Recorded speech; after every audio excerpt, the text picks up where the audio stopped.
The settings panel is your player's engine room. Let's walk the switches that matter. Show thumbnail on pause brings the poster back whenever viewers pause, so the player never looks frozen mid-frame.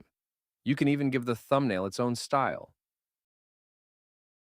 Keeps a mini player pinned while readers scroll.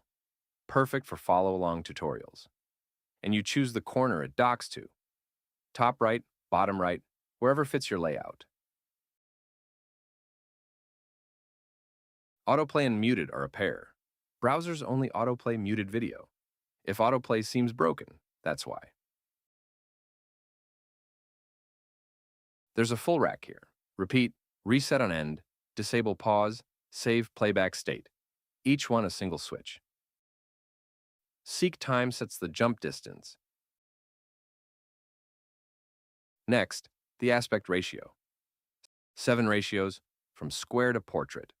We're going widescreen 16:9, and the frame reshapes instantly. Preload decides how much loads up front. Metadata keeps pages fast.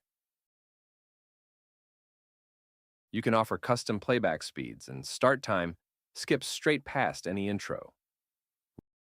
Running ads? Drop a Google VAS tag URL here, and the player handles the rest. Now my favorite, the custom play button. Add any element to the page. We're using a button that says, play my video.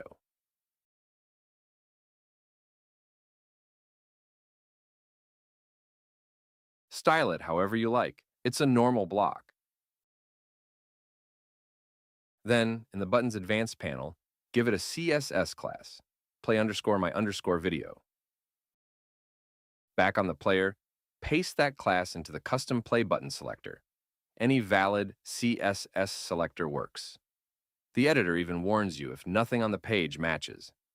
Now, clicking that button starts the video.